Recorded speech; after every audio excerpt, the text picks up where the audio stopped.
Hello दोस्तों, मैं हूं दिनेश किवोरा। न्यूज़ टाइम में आपका स्वागत है। पर कैपिटा इनकम आज कंपैरिजन इंडिया और बांग्लादेश का। इंडिया के अंदर जो स्टेट्स हैं उनका कंपैरिजन में सारे डेटाज आ गए हैं मुझे स्टेट बैंक ऑफ इंडिया से। वो मैं एक दो दिन के बाद करूंगा, लेकिन फिलहाल आज इंडिया और बांग्लादेश का। मैंने कुछ दिन पहले एक एपिसोड किया था जिसमें मैंने कहा था कि इंडिया की इकोनॉमी शायद इस टाइम डाउन होके $1850 के आसपास आ गई होगी, 1850। उस पर मुझे कुछ कमेंट्स फीडबैक के अंदर मिले, कुछ मेल्स भी आई जिसमें बांग्लादेश के भाई बहनों ने लिखा कि आपका तो प्रेडिक्शन बिल्कुल करेक्ट निकला उसमें। तो जो नॉर्मल जो एसबीआई ने डिक्लेयर किया है 1881 कि 2000 अभी अभी की जी बात कर रहे हैं, तो ये 2021 तक रहेगा, मार्च तक एक्चुअली। और बांग्लादेश का 2173 जो है वो रहेगा जून 30 तक। जून 30 तक उनकी उम्मीद है कि ये शायद 2300 समथिंग हो जाएगा। खैर, ये अभी का है 2173, ये जून 30 तक, अभी का 2020 तक का। दरअसल एक क्या कहते हैं, इकोनॉमी के थोड़े जानकार होने के नाते हमें पता रहता है कि स्लाइड कहाँ आ रहा है और कहाँ पे हमारी इकोनॉमी डाउन हो रही है, कहाँ से पिकअप हो सकती है, कौन से एरियाज हैं जहाँ के अंदर स्लाइड बहुत ज़्यादा है। तो हम लोग एक प्रोविजनल कैलकुलेशन करके देखते हैं कि ये कितना हो सकता है। और वो प्रोविजनल कैलकुलेशंस नॉर्मली, चाहे हम सपोज इन्फ्लेशन कितना आना है या जीडीपी ग्रोथ आना कितना आना है, तो उसका भी हम एक प्रोविजनल कैलकुलेशंस अपने हिसाब से करके देखते हैं।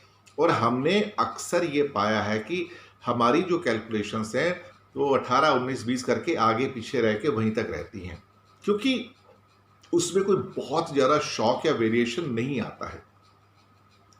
जब हमारे पास एग्रीकल्चर के डेटा हैं, मैन्युफैक्चरिंग के डेटा हैं, सर्विसेज के डेटा हैं, तो थोड़ा कैलकुलेट करना आसान हो जाता है। जो भी इकोनॉमी के जानकार हैं, जिनको भी इकोनॉमिक्स की थोड़ी समझ है, या जो भी इकोनॉमिक्स के स्टूडेंट हैं एक्चुअली, तो उनको ये चीज़ें जल्दी समझ में आ जाती हैं, क्योंकि सारी ज़िंदगी यही किया है। अब ये जो इंडिया का जो स्लाइड है, जो कि $2000+ का था, वो स्लाइड होके 1881 पे आना एक तरह से देखा जाए तो शॉकिंग है। कहीं ना कहीं इसमें हमारी जो मैन्युफैक्चरिंग है उसकी बहुत बड़ी कमी रही है, और हमने बहुत बार ऐसा हुआ कि अपने पैरों के ऊपर हमने खुद कुल्हाड़ी मार ली एक्चुअली देखा जाए तो। हमने इतने ज़्यादा इंटरप्शंस पैदा कर लिए इंडिया के अंदर कि हम मैन्युफैक्चरिंग होने ही नहीं देना चाहते। कोई उसके अंदर एनकरेजमेंट नहीं है, लाइसेंसिंग में इतने टाइम लग जाते हैं, उसके बाद इंस्पेक्टर राज है, करप्शन की वजह से इतनी बुरी कंडीशन है कि कोई कंट्री हमारे यहाँ आके इन्वेस्ट नहीं करना चाहता है। वो बड़ी दिक्कत है यहाँ पर। तो अभी जो प्रेजेंट कंडीशन है कि वो इंडिया 1881 है और बांग्लादेश 2000 इस टाइम 2173 है इस टाइम। तो ये ऑलमोस्ट देखा जाए तो उससे कहा जाए तो $300 के करीब करीब ज़्यादा है, अप्रॉक्सीमेटली, थोड़ा राउंड फिगर में कर दिया है, $300 के आसपास। और $300 बहुत बड़ा अमाउंट होता है, ये ऑलमोस्ट 15% का इंक्रीज है। और अगले साल तक तो ये 2300 को क्रॉस करेगा बांग्लादेश का। हम इसमें क्या कर पाएंगे? बहुत बहुत बुरी कंडीशन है। हम यहाँ पे जो इस टाइम इकॉनमी जो टैंक हुई है कोरोना के अंदर, उसकी वजह से बहुत नुकसान हुए हैं। अब जो 2173 का जो फिगर था डॉलर का बांग्लादेश का, वो बांग्लादेश की गवर्नमेंट ने और ख़ास तौर से मुस्तफ़ा कमाल साहब ने, जो फाइनेंस मिनिस्टर, उन्होंने डिक्लेयर किया था, और उन्होंने बजट में डिक्लेयर किया था ये। और हमारा जो गवर्नमेंट ऑफ इंडिया डिक्लेयर नहीं करती है, जिसके लिए काफ़ी डिपार्टमेंट्स हैं, तो स्टेट बैंक ऑफ इंडिया के 2 दिन पहले काफ़ी बड़े डिटेल्ड एनालिसिस आए हैं।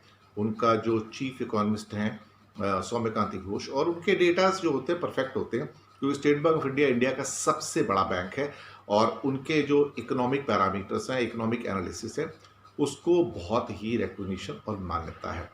तो वो वैसे ही मानता है जैसे स्टेट अपना आरबीआई को है, रिजर्व बैंक ऑफ इंडिया को है। तो जैसे सेंट्रल बैंकर्स बैंक कहा जाता है उसको, तो बैंकर्स बैंक जो है आरबीआई है, और बांग्लादेश में जो बैंकर्स बैंक है वो बांग्लादेश बैंक है। तो ये सेंट्रल बैंक भी कहा जाता है उसको, या कई बार बैंकर्स बैंक भी कहा जाता है उसको। तो ये अभी हालात हैं कि इस टाइम इंडिया की पोजीशन है 1881 और बांग्लादेश है $2173।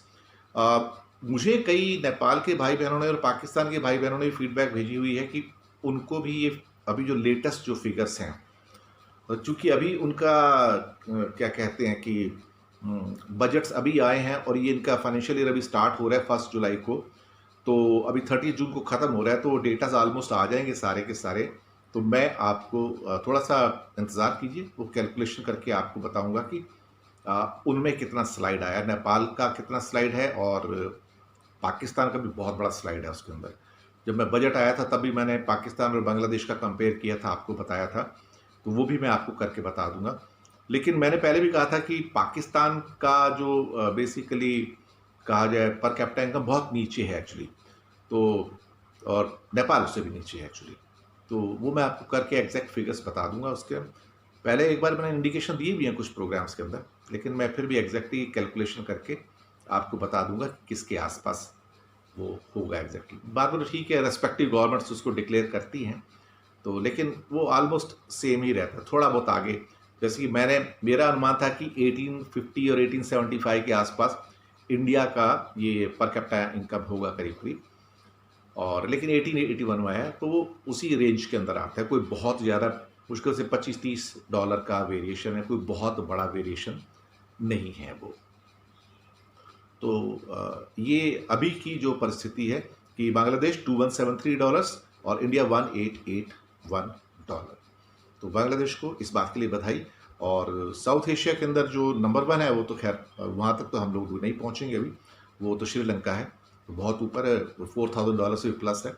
तो वहाँ तक पहुँचने में कम से कम 10 साल और चाहिए, तो इट विल टेक टाइम, तो उसका इंतज़ार करना पड़ेगा, क्योंकि तब तक श्रीलंका तो थोड़ा और ऊपर चला जाएगा।